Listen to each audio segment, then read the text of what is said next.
अस्सलाम वालेकुम नाज़रीन इकराम। इस दर्दनाक दास्तान का आगाज़ उस मंज़र से होता है जब एक शादी की तकरीब जारी थी, मेहमान मौजूद थे, दुल्हा मौजूद था, दुल्हन मौजूद थी। इससे पहले कि निकाह शुरू होता, इमाम साहब आगे बढ़े, उन्होंने दुल्हा से उसके वालिद का नाम पूछा ताकि फॉर्म फिल किया जा सके। यहाँ एक अजीब कैफियत पैदा हुई कि दुल्हा के चेहरे पर हैरत आई, इज़्तिराब आया।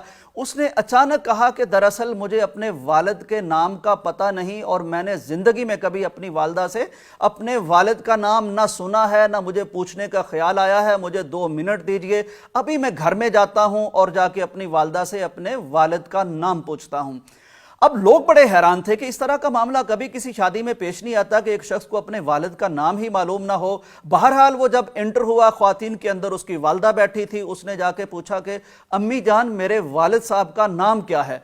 उसने ये पूछा, लेकिन वो खातून चुपचाप बैठी थी। उसने 1 बार पूछा, 2 बार पूछा, 3 बार पूछा, कोई जवाब ना मिला तो वो तैश में आ गया और उसको शक होने लगा कि ना जाने इसमें कौन सा राज है कि मेरी वालदा ने जिंदगी भर मुझे वालिद का नाम नहीं बताया, ना मुझे स्कूल में दाखिल कराया है जहां मैं वालिद का नाम लिखवाता, ना कोई और ऐसा मौका आया है कि मैं वालिद का नाम पूछता। बहरहाल वो अपने अंदर ही अंदर ज़मीर उसे मलामत करने लगा और वो शर्मिंदा होने लगा। उसे लगा कि वो ज़मीन में गर्क हो जाएगा। अचानक उसने कहा कि अगर आप मुझे मेरे वालिद का नाम नहीं बताती या ये राज नहीं बताती तो मैं अपने आप को ख़त्म कर लूँगा। अब वालदा तड़प उठी। उसने कहा कि बेटा मेरी बात पहले सुन लेना, उसके बाद आपने जो करना है वो करना। अब कैफियत यह थी कि तमाम ख्वातीन उस खातून का मुंह देख रही थी, सन्नाटा था, लोग जानना चाह रहे थे कि ये क्या राज है। उस खातून ने कहा कि ये बात है 1947 की, जब पाकिस्तान का ऐलान हो गया और हम हिजरत करके आ रहे थे। रास्ते में जगह जगह बुलवाई बैठे थे, कत्लो गारत जारी थी, बहुत छुप छुपा के फैमिलीज वो सफ़र कर रही थी। रात की तारीकियों में सफ़र होता था और बग़ैर किसी यानी कि सवारी के सफ़र होता था। खोरोनोश की चीज़ें पास नहीं थी। तो बहरहाल रास्ते में कई जगह लड़ाइयाँ होने लग जाती, बहुत से लोग शहीद हो जाते। तो मेरे वालिद साहब और हमारे जो रिश्तेदार थे वो मुख्तलिफ मौके पर जब बुलवाइयों से सामना हुआ तो वो बड़ी बेजिगरी से लड़े, बड़ी बहादुरी से लड़े, हमारे दिफा में लड़े और शहीद होते गए। बिलाखिर मेरे वालिद साहब मुझे और मेरी कुछ ख्वातीन को बचाने में कामयाब हुए, लेकिन फिर वो भी रास्ते में इस अजीम मकसद के लिए काम आ गई।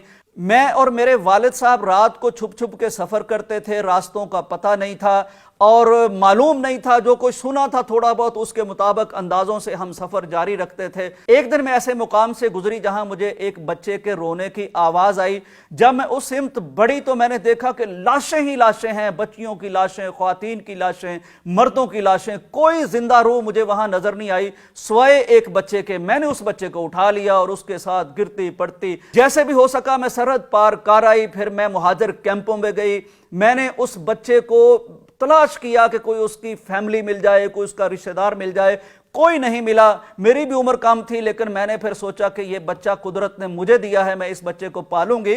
चुनाचे मैंने शादी नहीं की, मैंने उस बच्चे को पालना शुरू कर दिया। वो बच्चा बड़ा हो गया। आज वो बच्चा मेरे सामने खड़ा अपने वालिद का नाम पूछ रहा है। ऐ मेरे बेटे मुझे बताइए कि इस तरह की सूरत हाल में मैं आपके वालिद का नाम आपको कैसे बताती और अब मैं आपके वालिद का नाम आपको कैसे बताऊं। बच्चा जो थोड़ी देर पहले जान लेने या देने पर तुला हुआ था, उसकी आंखों में आंसू थे, तमाम मजलिस की आंखों में आंसू थे, उसके चेहरे पर तशक्कुर के जज्बात थे।